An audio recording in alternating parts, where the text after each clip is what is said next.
Good afternoon to everybody who's joined today. I'm Tim Lyons. I'm a fellow of the APM and a member of ANLP. I'm also a member of the People Specific Interest Group for the APM, so we have a specific interest in communication. To give you some context, these days a lot of our business activity is done by teams of people, whether these are colleagues in the same building, same organization, or sometimes distributed virtual teams overseas or in different organizations even. It follows then that communication becomes a big part of how we operate.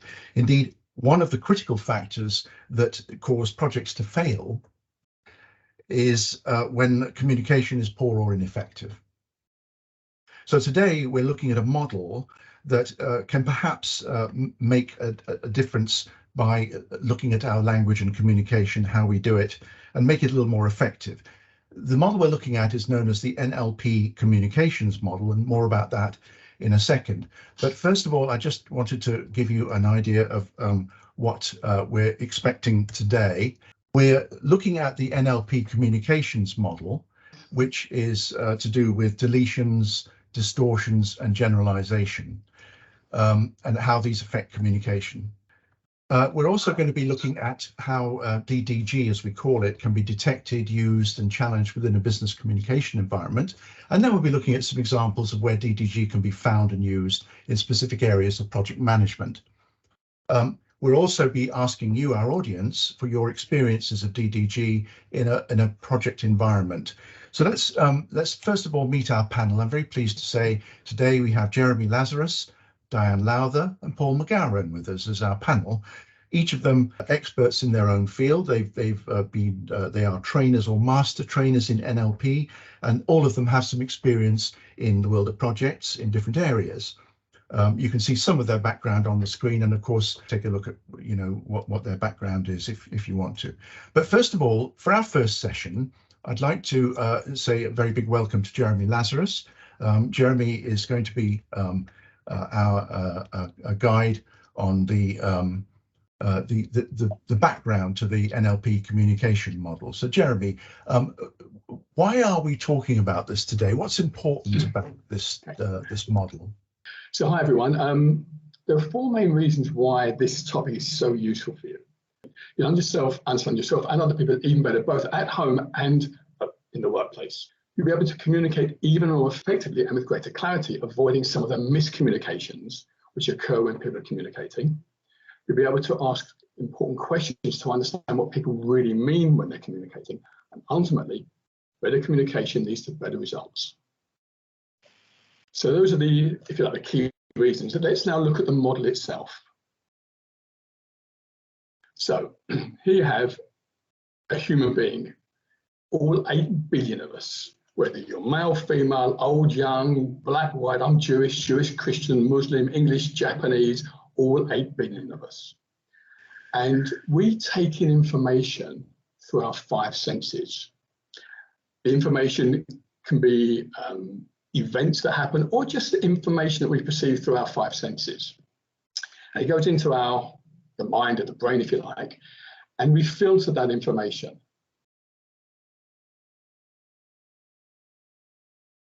And we're left with thoughts and feelings. So right here, right now, you're looking at the screen, you're seeing what you're seeing on the screen, you're hearing my voice, maybe you're feeling your legs against the chair, or maybe you're feeling engaged by what's happening, and you're having thoughts and feelings.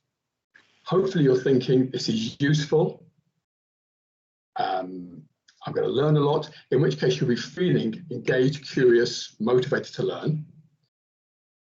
Of course, if you're thinking, oh my goodness, why I'm on this course, and in which case you might be feeling a bit bored or a bit frustrated. Hopefully it'll be the former rather than the latter. Here's the key point. Regardless of what you're thinking and feeling, you're all having thoughts and feelings. So all of us are doing this right now. And I'll explain in a few moments why we're all different.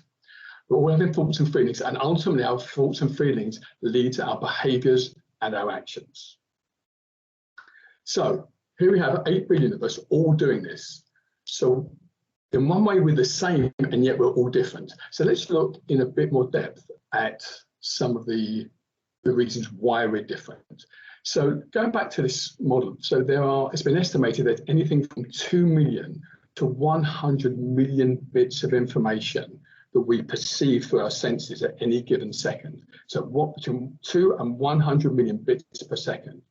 And according to Professor Csikszentmihalyi, who wrote a book called Flow, he estimated that we are consciously aware of only 126 bits per second. Now, as a former finance director, I don't care whether these numbers are right or not. What I do know, though, is that you're not aware of the feeling of your right foot inside your right shoe until I mention it, or the sound of the computer or some of the background noises until I mention it. Now, why is this? Well, one of the main filters, one of the main 3 filters, is we delete information.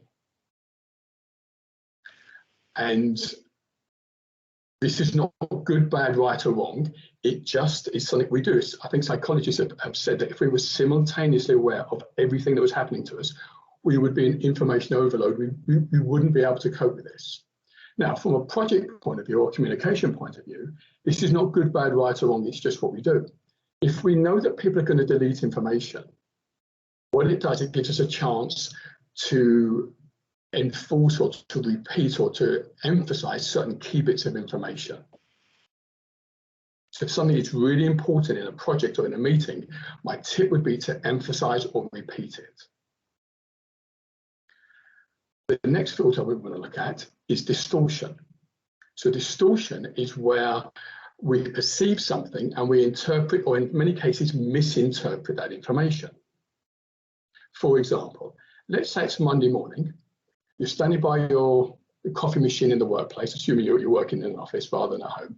You're standing by the coffee machine having a cup of tea or coffee, and the chief executive walks along the corridor. He or she looks at you, they shake their head, eyes go up to the ceiling, and they just walk on. Now, I'm going to imagine that many of us will be distorting this information and thinking and feeling, oh my goodness, I'm in trouble, or the chief executive's not happy with me, or something like that. Now, all that's actually happened is you're standing there having a cup of tea or coffee, the light, your chief executive walked towards you, looked at you, the head's moved in that direction, they've shaken their head, eyes have looked up, and they've walked on. That's what's actually happened. That's the event, or the events that's actually happened. But the thoughts and feelings we have about it are our distortions. Now, I guess as project managers, we distort information all the time. Anytime you plan, it's a form of distortion.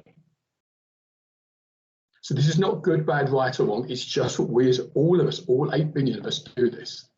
A tip to, when you're communicating with someone, to understand how they may have deleted or distorted, would be to ask them to play back to you what they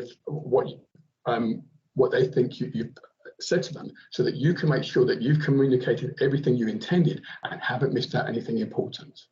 They will then play back to you what they've heard, and you can get a sense of how they've internalized that information. Assuming they've internalized it the way you anticipated, you'd move on. If they haven't, it gives you a second chance to fill in some of the gaps. So deletion and distortion.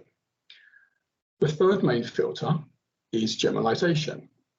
Now, generalization is where we take a relatively small amount of information and assume it applies generally or universally. So, for example, I can say this now, as an ex-accountant, all accountants are boring. That would be an example of a generalization. All projects are really, really difficult is a generalization. Generalization can be very useful. It helps us to learn. So I can use one mobile phone, I can use any mobile phone. I can present to one audience, I can present to any audience. The flip side of that, though, is that sometimes people generalize in unhelpful ways. For example, I did one presentation, didn't go well, therefore I'm a bad presenter. Or I went to one project meeting with the chief executive, I didn't present my case very well, therefore I'm not a good project manager. So these can be, generalizations can be useful or unuseful. I think one of the key things for all of us is to understand when we're generalizing, distorting and deleting, and when other people are. So these 3 filters, as you can see on the screen, apply to all of us. So why are we all so different? Why is it that I'm different to Dianne and Paul and Tim and every single one of you. Why are we all different? We've all got the same mechanism, and yet we're all different.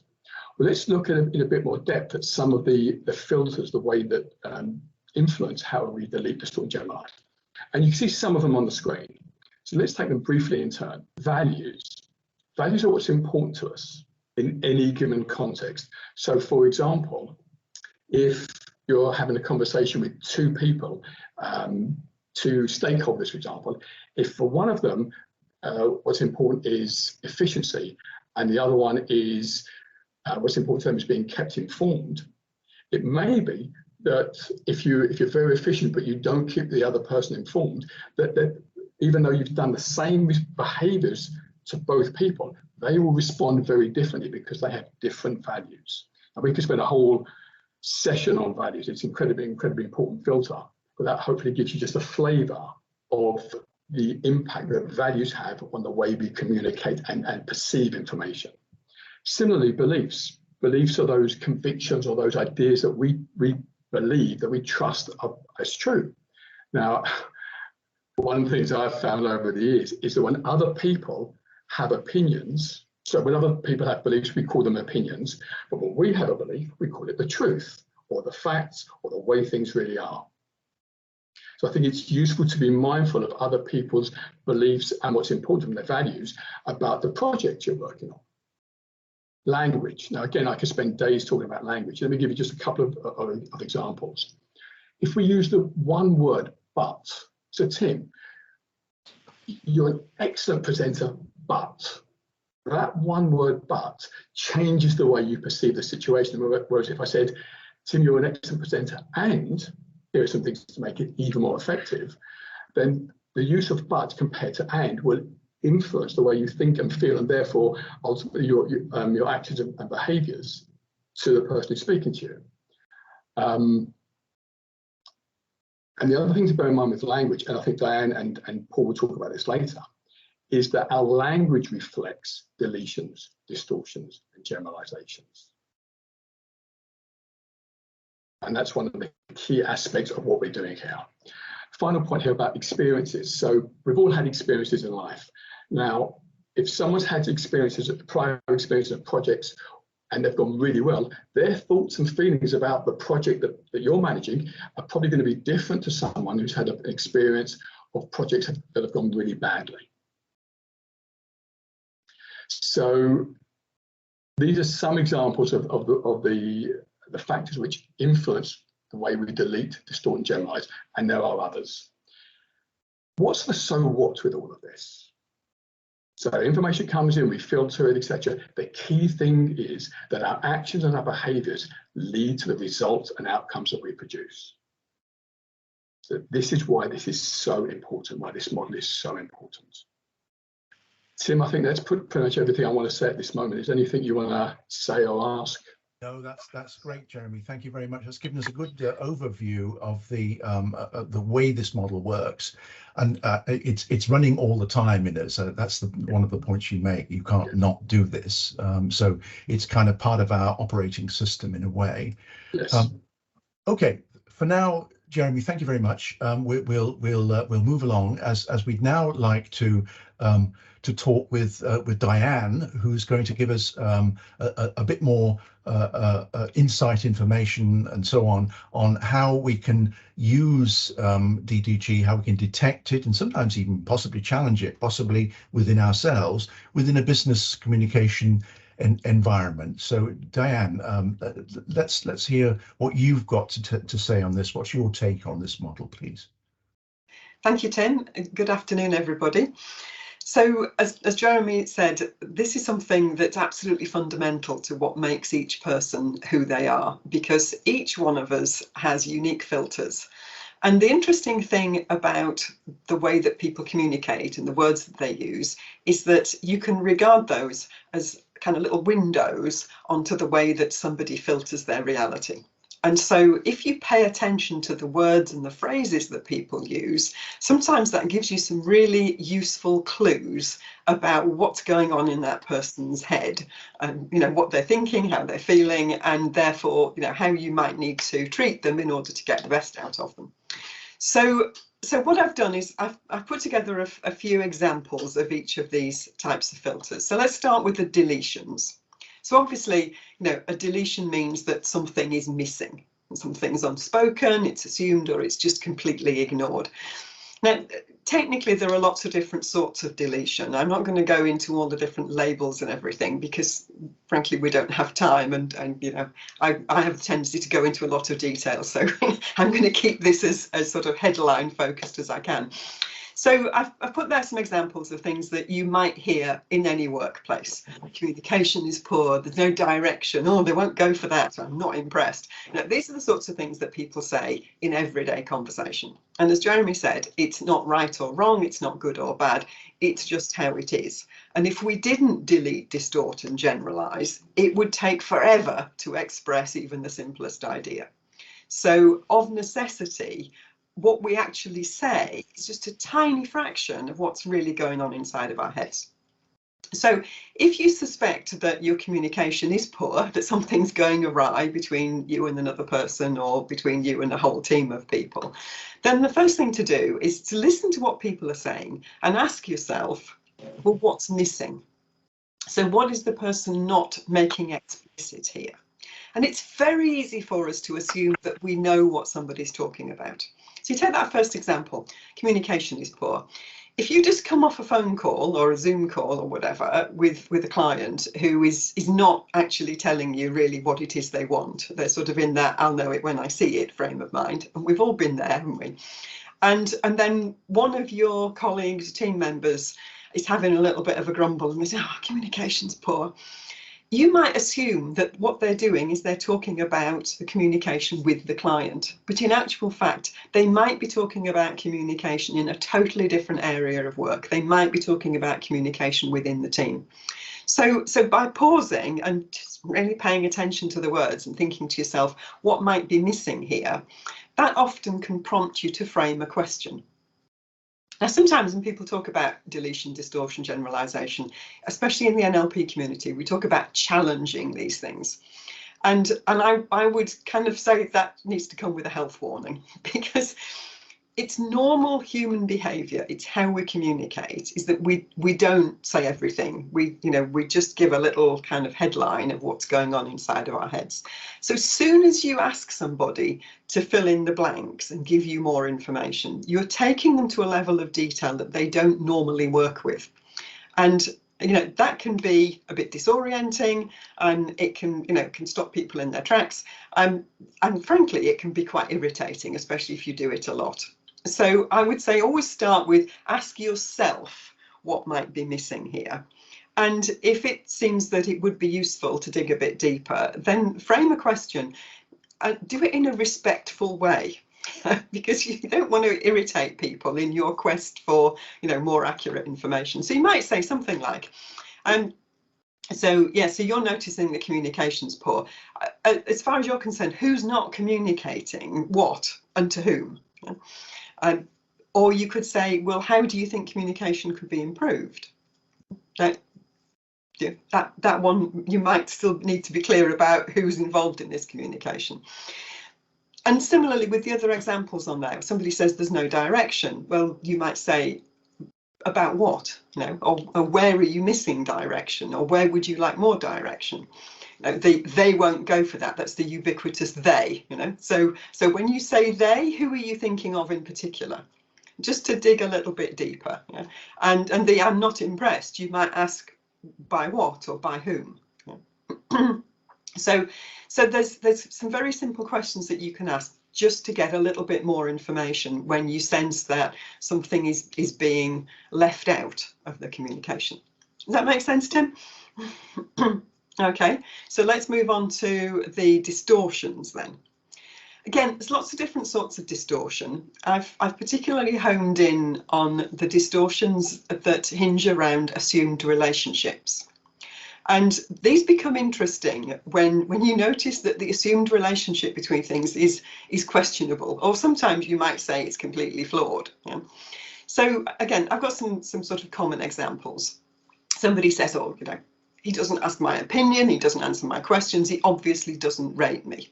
So in this person's mind, there's a relationship between the behaviour of this other person and his estimation of the person speaking.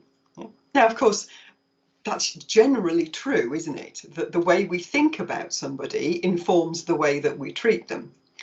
But that doesn't necessarily mean that my behavior and my communication means what the other person thinks it means. Yeah? So when you spot this sort of thing, you might ask yourself, well, does that necessarily mean that? And could something else be true? You know? And it's the same with cause and effect relationships, you know, the middle one there. There's no way we're going to succeed now we've missed that milestone. Now, this is probably coming from someone who has an experience of, you know, unless you hit your milestones, you are not going to hit the entire plan. And so, it, you know, it feels like a really big deal that they've missed a milestone. But again, you could ask yourself, OK, could something else be true? And you have a choice about whether or not you ask the person, you know, invite them to consider other possibilities, or whether you just make a note of it for yourself and you think, OK, so that's something that's true for that person, that they think we're not going to succeed because we've missed the milestone. And, you know, if you think it might mean the person's going to give up, then you might want to encourage them to think differently about it. But if you think that they're still going to go all out and have a go, even if they think it might be in a losing cause, then you might leave them with that view. You know, you don't always have to kind of flush out these things. I think it's more powerful, the fact that you can notice them rather than that you attempt to change the way that other people think. You know, that's a conversation for another day. So the final example there, if you do that, you'll regret it later. You know, again, that's somebody's kind of view of, you know, if this happens, then that will necessarily follow. It may not be true. And if you were going to question that, you might say something like, how do you know that? You know, it just invites them to reflect a little bit on, you know, where is that idea coming from? OK, yes, so we can go to generalisations now, Tim. So generalisations, as Jeremy said, you know, these are really useful because they enable us to navigate our way around the world. If we couldn't generalise, then, you know, we wouldn't be able to transfer any kind of understanding or skill from any context to another. And so what happens is that generalisations become like rules, and they're only a problem when we cling to them in a way that makes us feel like there's no exceptions. And the way that these often come out is when people are irritated, frustrated, then we get these really extreme versions of generalisation. So this is a particular type of generalisation known technically as a universal quantifier. I like language, so I like the labels, but a lot of people, you know, find them a bit irrelevant. But a universal quantifier is a word that suggests there's no exception. So it's things like never, always, nobody. Where we're saying, you know, that's a blanket rule. And again, you know, you might just, when you hear that, you might say to yourself, is that really true? Client never gives us information on time. And of course, what tends to happen is that as human beings, we tend to pay attention to the things that are a problem. You know, you've probably seen this, you know, if you ask 6 people for feedback and 5 of them think you're fabulous and the sixth one says there's something you could do better, you know, what sticks in your head? You know, it's the person that said there's something you could do better. So we tend to notice the things that are a problem. So if the client has on 2 or 3 occasions failed to supply information that we wanted on time, we probably remember those 2 or 3 occasions more than we remember the 10 times when they did supply what we wanted in a timely fashion. And so sometimes it's good to just stand back and think, OK, is that actually true? Now, if it's yourself, that's fine. If it's somebody else, you know, you might respectfully ask, is that really true?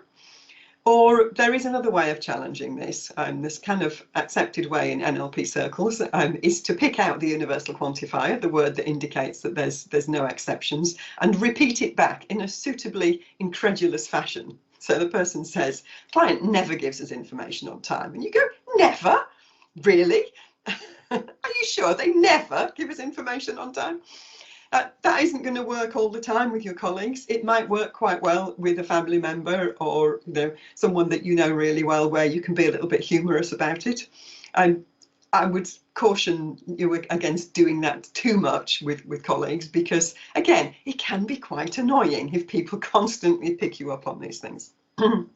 So that's a quick kind of run through different kinds of language that reflect the deletions, distortions and generalisations that people use in their everyday conversation. There's a whole load more to this.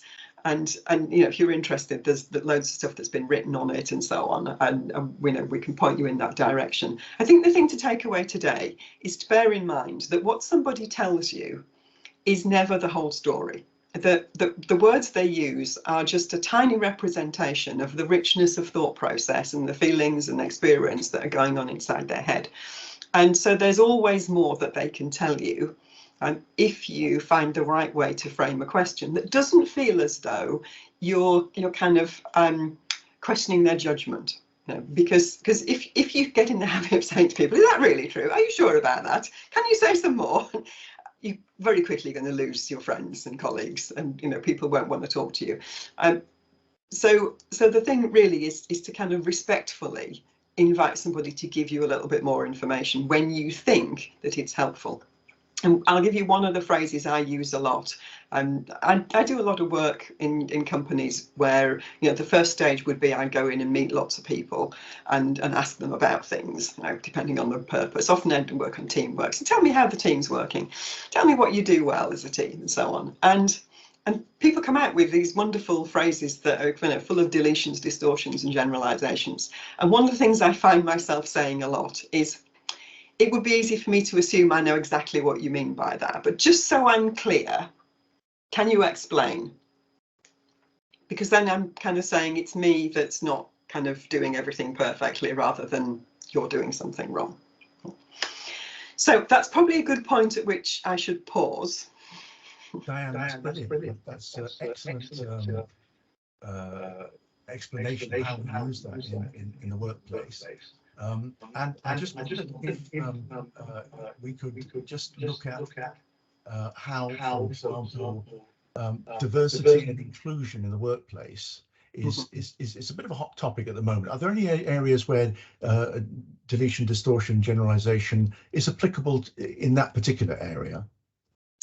Oh, there's probably lots of different examples, because part of what makes us who we are, has to do with those, the categorization about gender and race and religion and culture and so on.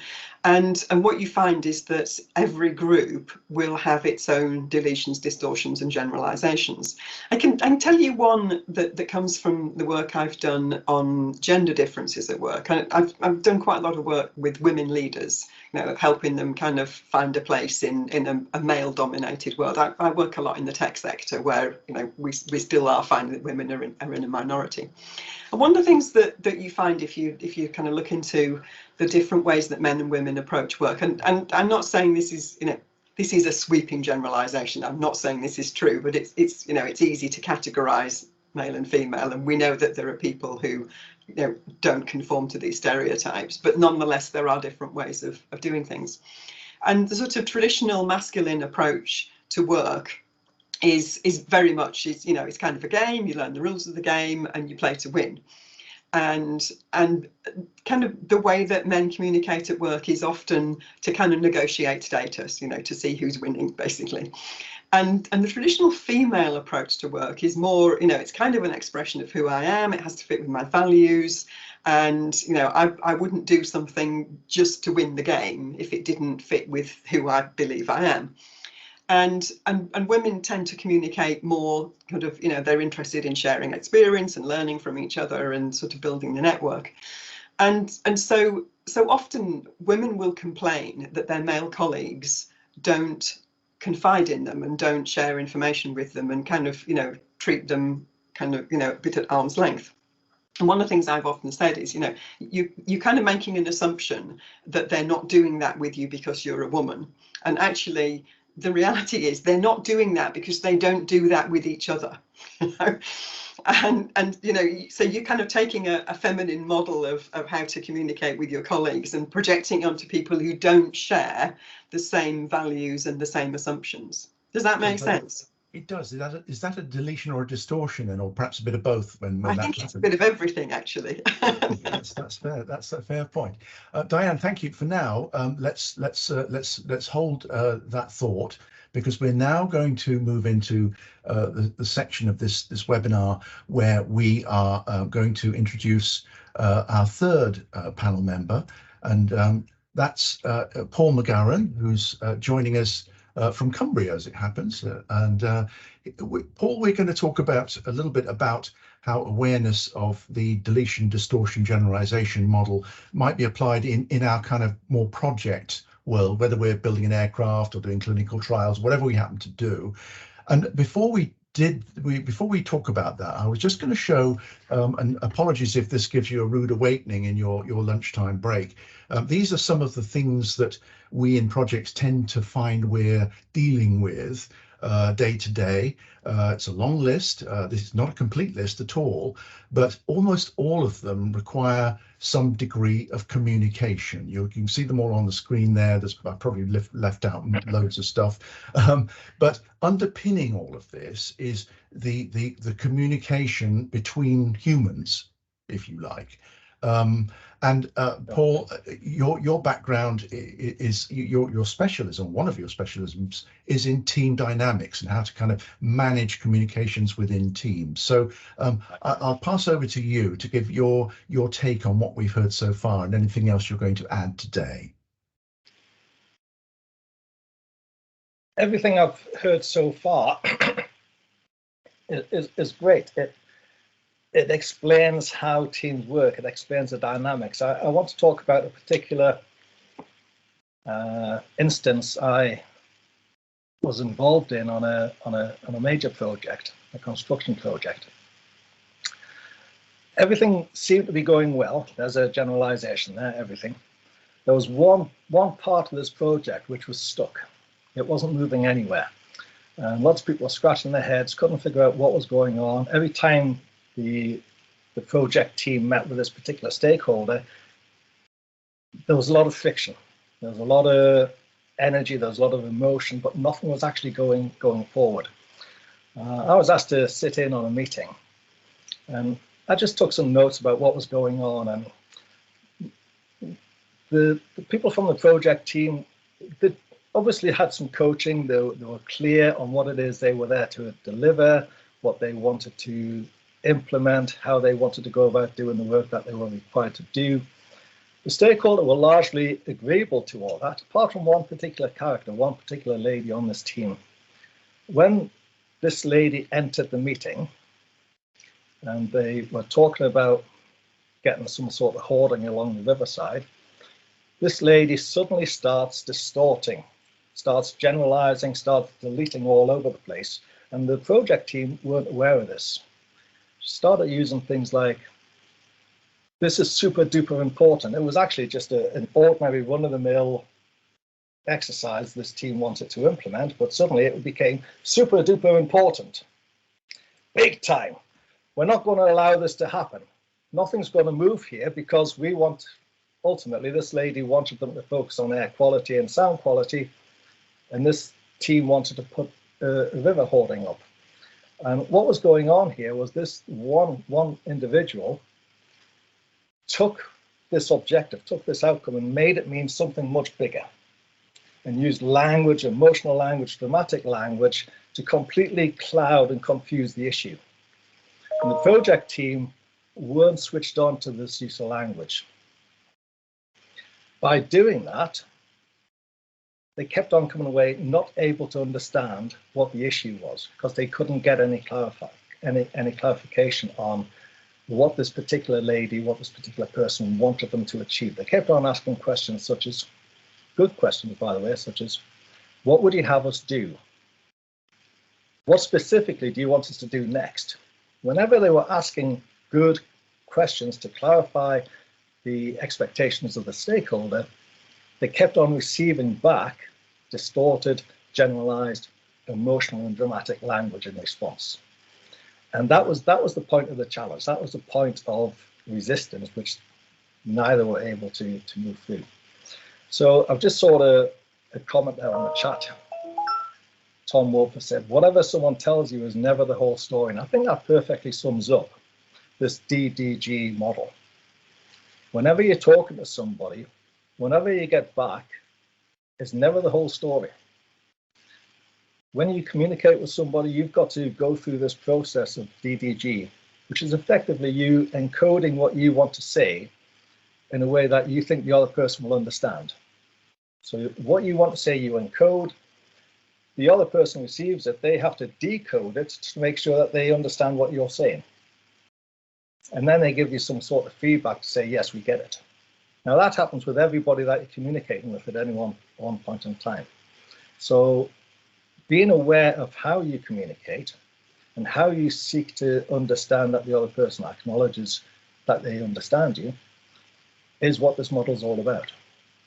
So using language and listening to language and clarifying language. I think Dianne made the point about in NLP, you're encouraged to challenge the deletions, distortions, and generalisations. I prefer the word clarify.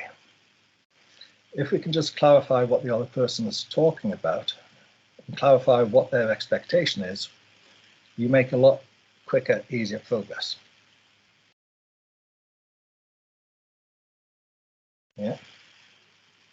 Okay. Paul, thank you for that example there. Just a quick question then on that. Where some of these situations become challenging, and that there are risks of, if you like, unconscious non-disclosure. In other words, we're perhaps not deliberately, but unconsciously not revealing something that's quite important to the project or to the team. How are there ways in which we can kind of catch ourselves out when we're doing that, so that we're perhaps being a little more open about our communication? It's a good question. Common statements that you hear when you're working with clients, and I chatted to a couple of colleagues the other day about this webinar coming up and their expectations, their experiences of communicating on their projects. And some of the statements that come up, say your manager, your CEO, your project director comes through and he's asking for an update. How's it going? Responses such as, it's all good, everything's fine, we're doing great. These are responses that you'll hear day in, day out, but they don't actually tell you anything at all. They're unconscious responses just to, if you like, let people know you're feeling okay. The key here, I think, is to develop within your team, within your organization, the art of straight talking. If somebody gives you a question, give them a straight answer. You know, it's all good is all a deletion, a distortion, and a generalization, all in one small 3-word sentence. It contains all 3 of them. One colleague of mine turned around the other day and said, if my chief exec hears it's all good and we're doing great, his response is, if that's the case, why don't we have 100% penetration across all our markets? Clearly, it's not all good. Something's not working somewhere because we're not doing everything that we want to do. So the art of straight talking, the art of just giving the facts, being clear, and not hiding behind language such as fine, it's all good, it's okay. These things cloud the issue and prevent the understanding. That's great. That's good advice. Plain talking. I'll always agree about that. So at this point, we've got about a quarter of an hour to go on this webinar, and we'd like to hear from our audience. So Maya, I'm going to hand back to you for a little while you take us through the questions we would like people to participate and answer, hopefully. Have you found that project communications in your environment have left out key information that leads you to not being clear? Have you found that project communications in your environment have been open to multiple interpretations? Have you found that project communications in your environment have assumed a general principle which may not apply to everyone? Interesting. Jeremy, you've been very kind and written down, I think, the scores that we got there. Yeah. So what that tended to show us, it was quite interesting, was that the three situations in which we've kind of described how deletions, distortions, and generalisations do occur in our work environments, most people said frequently for all of them. Has anybody got a view on that? Stick your hand up or just shout out. Dianne. If we take it very literally, then you could say that the answer to all three of those questions is always, because every communication that anybody ever produces to anybody else, notice all the universal quantifiers here, is necessarily subject to deletion, distortion, and generalisation. But I think the really important point here is that the deletions, distortions, and generalisations that we use in a work context with our colleagues with whom we're familiar and whom we've worked alongside for some time is that we share common deletions, distortions, and generalisations, which means that we do still understand each other fully. So it isn't so much are there deletions, distortions, and generalisations going on, but are there deletions, distortions, and generalisations going on that are causing problems? And I think that's been reflected in the frequently, yeah, and that's where those skills of noticing and asking yourself, okay, so what's missing here? You know, what are the kind of the faulty connections that are being made? Enable people to improve communications overall. So going back to what Jeremy told us right at the start, then it's kind of, it comes with the kit of parts that makes us human in a way that we can't not do this. Jeremy, do you have a view on that? Well, I think George Bernard Shaw had a view. He said the thing about communication, it's a miracle that communication actually takes place, because we're deleting, distorting, and generalising so much that if we understand each other reasonably well, then that's pretty good going. And I think the most effective communicators are people who have fewer miscommunications. Generally, they'll be getting 80 to 90% of effective communication. I think to aim for 100% is pretty unrealistic, in my opinion and my experience. Paul, do you have a view on this? I think it also goes back to what Dianne was saying earlier on. We're kind of programmed to pick up on the negative and pick up on what's not working. Rarely ever do we, as a group of people, turn around and say that was all great, that was all, you know, and identify what we all understand about what worked. Because if everybody understands what worked, we just understand what's worked. It's when things don't go wrong, that's when we bring multiple perspectives about what we think was the error. And that's where the DDG model comes into play, because that's when we can understand how everybody's understanding what's not being said or what they've put into the statement that they're assuming it means. So it's understanding where we're picking up the differences between people. Because like Dianne said, we tend to have common ways to delete and distort. When we're familiar with people, when we're in the same environment, doing the same thing, we all agree on a lot. It's finding out where things differ. And the point that's been made is that when we know people, when we've worked with people for some time, we kind of worked out where they come from, what their kind of modus operandi is. I'm reminded of a project I was involved in a few years ago, which was an international project for rolling out a software system, and we had teams in France and in Turkey and various places. And if you ever had a meeting with, let's say the English implementation team, so how are things going? And they'd say, oh, you know, it's absolutely terrible. Nobody's doing anything, you know, and you'd sort of think, oh, hang on a minute. This was before I really knew about the DDG model, but you would kind of pick away at it, like Dianne said, and challenge things. And then eventually you find out actually it's not quite so bad. You've got all these things working, you know, pretty well. And you come away from the meeting thinking, I challenged, and actually what they told me at the start wasn't really the reality. But if you talk to, say, the French team, it was quite funny. You'd go in and say, how are things going? And they go, oh, it's terrible. You know, nothing works. And then you sort of pick away at that and say, well, what did, you know, never, or, you know, did you really not find this? Or, and by the way, by the end of the meeting, you'd find out that it was actually, you know, pretty good, you know, doing the same sort of thing. So you really have to kind of pick at some of these statements that people make. So there's time. There will be time after our webinar for us to analyse these numbers, and perhaps there'll be some further information on the APM website, which is going to be useful. But in the closing minutes, I just wanted, if our three panelists might suggest a way that we can foster a culture of awareness of distortion, deletion, generalisation, almost as a kind of a background way of operating. Paul's talked about straight talking.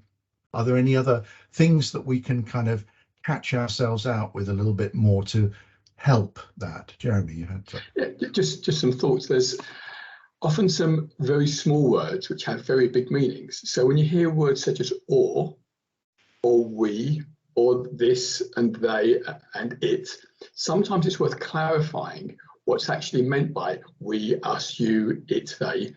And the word or, if I said to you, how you can do X or Y, how many options you have, most people say I've got one or two. That one little word or deletes all the other options that are available. So in a brainstorming session, for example, it can be really useful. The moment you hear someone say or, in your own mind to think, and hang on, there are other options, and maybe even to express that overtly to in the meeting. Those are some thoughts for me. Thoughts? One of the things that I do is especially when I'm meeting people for the first time, is I really listen very carefully. And I think what passes for listening in most business environments is being quiet until it's your turn to speak. And at the best, people listen in order to reply and put forward their case. But listening at its best really is about listening to understand. And if you can extend that to listening with a very open mind about, well, what could this mean, as opposed to, I know exactly what this means, that's when you start to notice that you might be making assumptions about what somebody means that aren't actually valid assumptions, and opens up the dialogue, which then enables you to reach a better understanding with each other. We've got a couple of questions coming in on the chat. Sharon Carter says there's 1,001 ways to interpreting communications. It's down to the project manager to convey the message clearly and it's understood by all. So don't forget to ask questions, which is, I think, the point that you made, Dianne. Other questions that come in. I might add to that as well. One of the things that we know from a lot of the research that's been done in this area is that words don't have an absolute meaning, that words mean different things to different people. So as a project manager, obviously, a big part of your job is communication. And I think if you can get away from assuming that people understand the same that you do by a particular word or phrase, and get in the habit of expressing something in multiple ways, so say the same thing several times in different ways, you stand a much better chance of people getting the message you want them to get. That's really good advice, actually. Another question's come in here from Ruta, I think I'm pronouncing this right, Ruta Fahati, who says, how do you onboard people in a project or program and make sure that they understand the deletions, distortions, etc., that the existing project team already knows about? Any thoughts on that?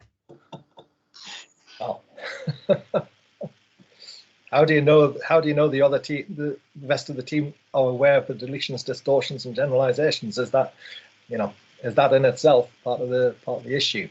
Again, it comes down to straight talking. It comes down to what Dianne's just said: communicating the same point in multiple different formats, multiple different ways, and clarifying, asking for feedback, checking understanding.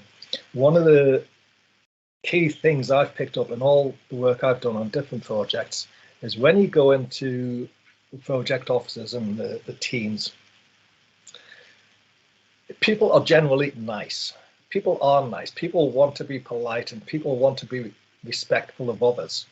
And I think it's part of being British that we have a natural reticence to challenge, to seek clarification. And part of the work that I get involved in is getting people to feel comfortable asking questions.